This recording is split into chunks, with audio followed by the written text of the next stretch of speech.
On Book Chat this morning, we are joined by Mounfiq Raiyan Abu, a life sync expert, a published author, and a highly sought-after speaker with 19 years of experience in coaching, mentorship, and business strategies. She is the co-author of the book, We Are Unbreakable.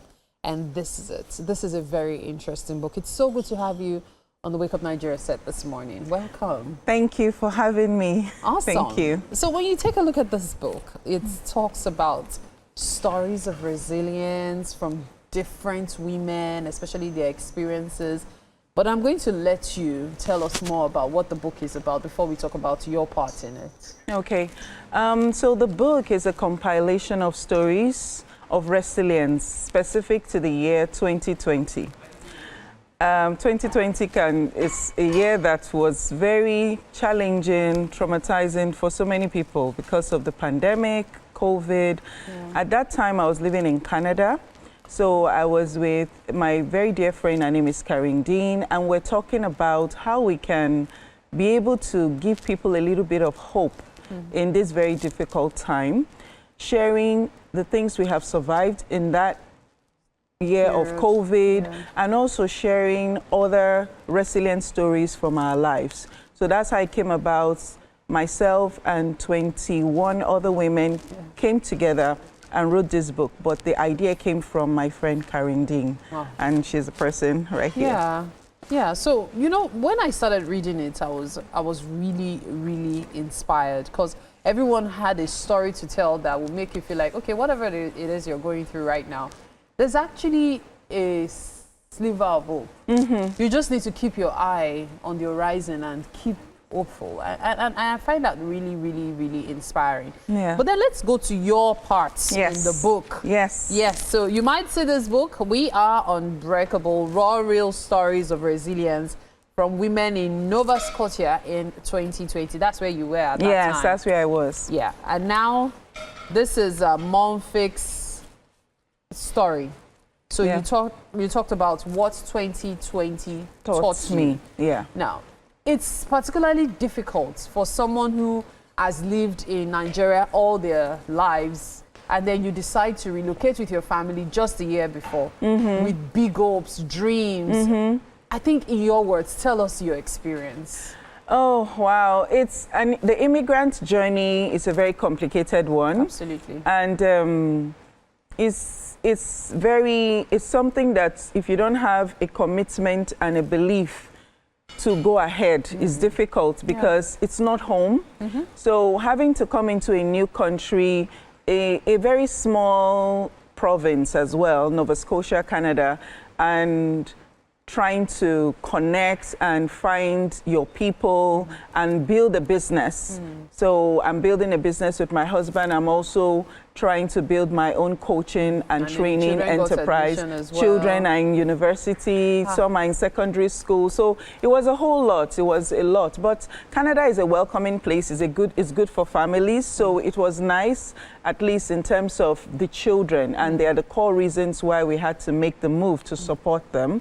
So that way it was good. But 2020 in of itself, like I said, was so challenging and specific to the community in Nova Scotia. We had a gunman on the loose shortly after the pandemic, and he killed so many people. You know, he killed so many people that year, and that's really what made us decide to come together and write the book. So it was so painful for me. I'm like, insecurity drove me away from Nigeria. Now look at it. Now look at the same thing staring me in the face in a country like Canada that is supposedly peaceful. And Nova Scotia has never had an incident like that, I think, in 100 years or something. So it was really a shocking experience, but we were able to overcome it. So what was the impact of this incident on your family? Did it make you at some point go, you know what, maybe Nigeria is calling us, let's go back? Or did you keep pushing? Was it something that hit you the wrong way? And how was it for you generally? Oh, Personally, I was afraid for the few days after the incident. The good thing about it that the gunman was apprehended and all the moves were made to keep the community safe. Personally, it wasn't even near my area of the province where I lived, so I didn't have anything to be afraid of in terms of proximity to the incident. But just mentally and emotionally was the fear. But I've been through so many things before. Before we left Nigeria, I was living in another province for a bit of time, 2 years before I went to this province. So, but we had left Nigeria then because of insecurity in Port Harcourt, where I was living. And there was a particular time somebody was killed right in front of our gates. Oh my goodness. So that one was like more closer proximity. That's what made us make the decision to make the move in the first place, because of the militancy era in Port Harcourt at the time. It was really bad, you know, but other than that, it was just something, because the community there and legal and authorities will continue to always keep everything safe and all the measures are put in place. I didn't really feel scared. It's just that trauma of adjusting to it again.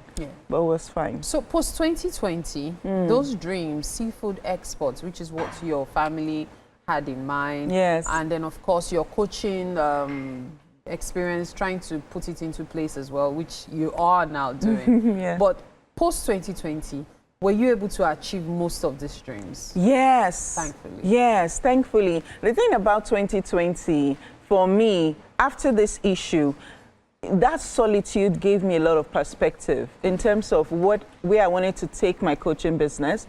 Prior to 2020, I'd gotten my certifications in Canada and connected to a community, engaged with a coach that I hired to support me.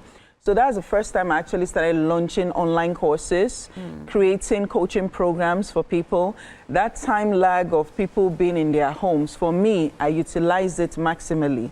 I realized that you cannot allow a negative situation to affect you. You know, I'm a very resilient person by nature because I've been through some things. So I took the 2020 situation as another event that one can learn to reset and apply mindset reset and turn it around. So I pivoted in my business. I moved towards another angle in my coaching. Then I started creating online courses, coaching programs. And that's when we even wrote this book. And the confidence of this book and how well it went is why I've written 2 other books after this one. I know I've seen the Life Sync experience. Very, very, very interesting book. You should get it, especially if you're a woman. So how can we get these books? Yes, you can get it on Amazon. I know on Amazon, because it was published in Canada. The physical books are not here in Nigeria, but you can have it on Amazon. But I'm ordering new copies soon, so if people can come to my page @Raiyan_inspires. You just send me a DM. You can get a copy of the book through me as well. Oh, interesting. Okay, that's really commendable. We Are Unbreakable, raw, real stories of resilience from women in Nova Scotia in 2020. Thank you so much for your time, Mounfiq. Thank you so much, Mary, it's always a pleasure having a conversation with you. Likewise. Thank you. Thank you so much. At this point, we have to take a break. You're watching Wake Up Nigeria. Just stay with us. We'll be right back.